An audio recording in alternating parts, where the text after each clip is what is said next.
It's so interesting. It's so interesting. It's so interesting. interesting. It's interesting. It's so interesting.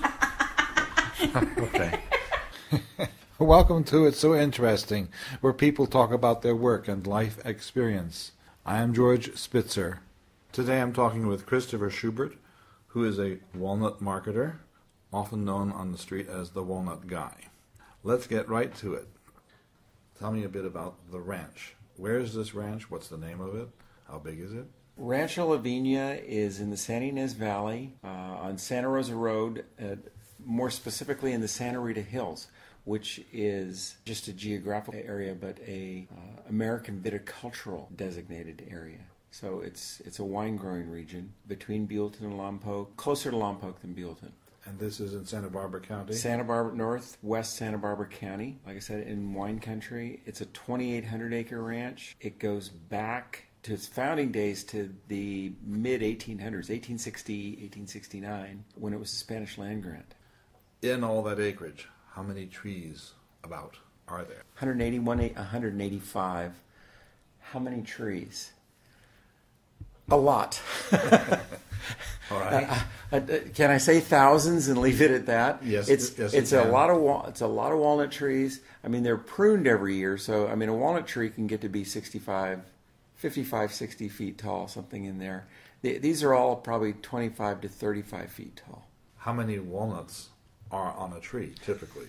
These are tough. These are tough questions, George. Well, a lot. Again. You're in charge of walnuts. You're the walnut guy. Well, I can tell you the 185 acres or 180 acres of walnuts produces about 190,000 tons of walnuts. And so you're looking at about somewhere around a ton per acre. And it is in truckloads of walnuts. And think of a dumpster. A city slicker would know about dumpsters. 20 or 30 dumpster loads per day coming in, and we'll harvest walnuts for weeks on end, like a month. So. And the picking season is 1 month a year, or is it multiple times per year? It's once a year. The main harvest is once a year, and that can be anywhere from starting at the end of September out into as late as November. A ranch of the size that you're working with has, of course, many ranch hands. Are we talking dozens or hundreds of people? Dozens. And when the time comes for harvest, you've mentioned before about shaking the tree, which is correct. The form of harvest.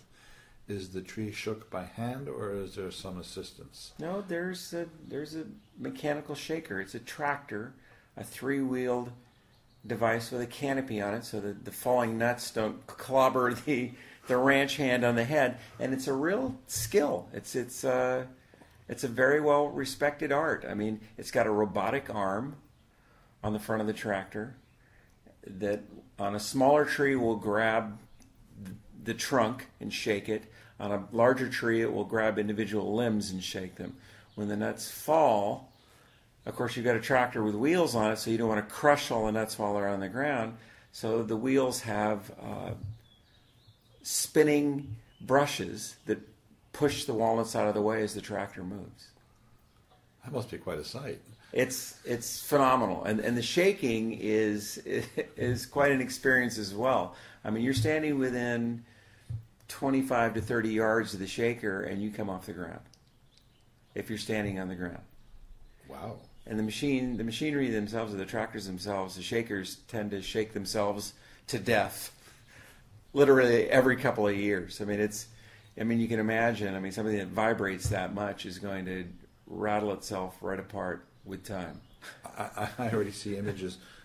The guy who's on the tractor, who's developed this skill to know, I suppose, how hard to shake, how long to shake, not to ruin the tree or the roots, but where to shake. I mean, you can break limbs and. Yeah. So what's his title? Is he the shaker operator? He's a shaker and a mover. There's no doubt about that. But we have enough help at the ranch that most people have multiple tasks to do out there. But during harvest, that is his job, and he is the man. I mean, he's the guy that does the shaking. It's a sun up to sundown procedure during harvest. Who decides when it's the right time to start harvesting? There are certain conditions, right? It's not ranch manager. I see. It's not a calendar item. He goes out there and he looks at it. And he looks. I mean, the husk will actually burst close to harvest time. It almost looks like a little flower bloom. The end will pop open, and you may get a little exposure to the shell. And I mean, the longer it stays up there, it's going to eventually just turn black, and the nut on its own accord, with wind or the assistance of a crow, will fall, or a squirrel will fall out of the tree. I want to ask, in your opinion, or maybe you just know for a fact, what's the best way to crack open and extract the meat of a whole walnut when you buy a bag of those in the store? When they're in the shell? Yes. Nutcracker. I mean that's about as straightforward as you can get. I mean, a handheld nutcracker, and if you want to get fancy with it, you can follow the trend of our musical friends and have a little soldier with a one-armed bandit pull that will crack the walnut. But a handheld walnut cracker is sufficient. The hammer doesn't do the job. Or it may overdo the job. Let's put it that way. I want to ask you some questions in regard to more of your marketing side, as you are known as the walnut guy, and I'm sure you've been called other things besides that. You are the one who interfaces with the public, or in other words, with the farmers markets. True. You enjoy doing that? Oh, I love it. It's my social outlet. My interface is primarily through the farmers markets. We do like to deal direct with the public, although we do distribute through retailers, Whole Foods, specialty shops. But currently the farmers markets from northern Santa Barbara County and as far south as San Diego County, we do our distribution right now through the farmers markets. So on a typical farmers market day, you sell a ton? No, it's not going to go that far. I mean, our busiest day, farmers market day right now, is Sundays, and we run about a half a dozen farmers markets on that day. And every market is a different size. Our largest markets being in Los Angeles County, Santa Monica, Hollywood. So you're running a whole bunch of guys to be in multiple farmers markets in the state of California. All over the state of California. And we're going to be expanding up to the San Francisco Bay Area as well. So you have a fleet of trucks, you have a central loading dock to load them up? We have independent contractors that work for the ranch, and via almost a relay system, we take the walnuts from the ranch or from our cooler, which is in Oxnard, California, about an hour south of the ranch, and distribute them into Los Angeles, and from LA they go into Orange County, and from Orange County they go into San Diego. So it's almost a leapfrog marketing system. Not conventional and not as straightforward as using typical distribution channels, but we prefer to sell direct to the public. There's a big move to buy local, and maybe not as big a movement in the food community or in the consumer community, but to buy direct from the farmer. So you're in any one day you can have as many as 5 or 6 different stalls in different cities devoted exclusively to walnuts. Walnuts and walnut oil. That clearly is worth the rancher's time and your staff's time. Absolutely. Absolutely. Now we do sell the bulk of our product, walnuts, walnut meat, in much larger volumes, using somewhat conventional distribution channels. Large nutcrackers and redistributing groups that sell to huge bakeries or just large consumers. Of all the walnuts that are harvested on the ranch, most of them leave the ranch as oil, already shelled walnut meat, and of course as whole walnuts. Correct. What's the ratio?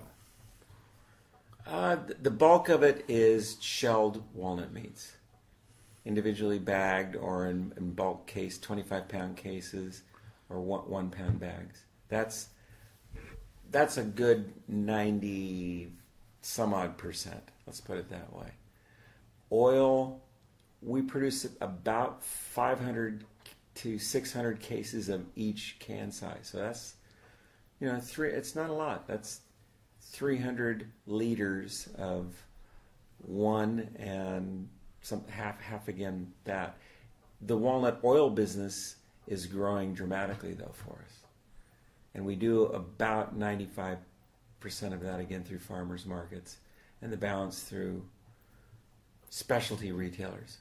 And the prices in a farmer's market are competitive with other specialty oils?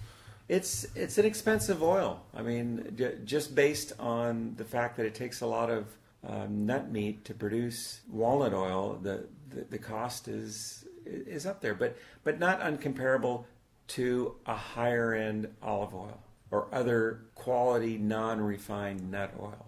Because you'll see hazelnut and pistachio, and there are other almond oils in the market, and it's comparative. But walnuts are known for their health benefits as well. Very high in omega-3s and 6s and essential fatty acids. You man one of the booths at farmers markets yourselves. Yes. And you do that because you enjoy it, I gather. Absolutely. I've met you at a booth, and you're probably the most entertaining Thank you. booth on the block. I have a good time, or I wouldn't do it, George. There's no doubt about that. Yeah, and you're obviously enjoying it. Well, I love people, number one. I mean, I love food and food products and the culinary experience, but I love the social aspect of being with the consumers and educating the consumers. Now, I'm going to tread on thin ground here, but are there interesting stories you can tell us about interacting with farmers market consumers? How much time do you have? I'll give you a hand signal when it's time. It's enough. We've got plenty of interesting stories. Prior to my time, Julia Child used to spend a lot of time at the Santa Barbara Farmers Market. You may know that.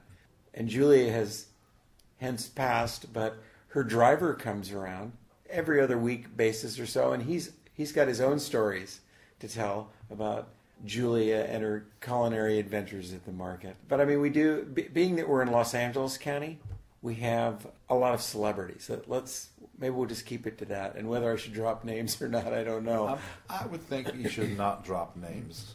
I would like to keep my innocence. and mine preserved as well. Now I've had some personal experiences with people that I've met at the market. I mean, you may or may not know that I'm an active runner. I run, cycle, triathlete, and I had an incident with my heart, at my heart valve more specifically, back last May while training for a marathon. Now in the process, we talked to the other vendors. I mean, our tents are basically right next to each other, and we share personal information from time to time. And one of the other vendors had picked up that I was going to be going through a heart procedure. Well, I had a regular customer that I knew as Steve, nothing more, and maybe we'll leave it that way. And Steve came to the booth early summer, so after I had discovered that I had this defective aortic valve, and he said, "I understand you need a new heart valve." And I mean, to my surprise, it's like, well, yeah, how did you hear that? Well, the cheese lady told me. Okay. And he goes, well, why don't you let me do it? And I'm like, Steve, I didn't even realize you were an MD. I'm assuming you're a cardiothoracic surgeon. And he and his wife both laughed. He handed me his card. And it's a director of the International Heart-Lung Association. And through a tiny bit of research, I found out he was a former Loma Linda University professor of cardiothoracic surgery and the inventor of the procedure that I needed done.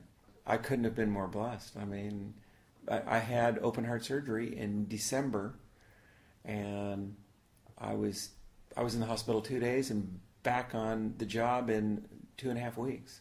So I was a good client, number one, but I also had a phenomenal surgeon who I met through the farmers market. Thank you for being here, Christopher. My pleasure, George.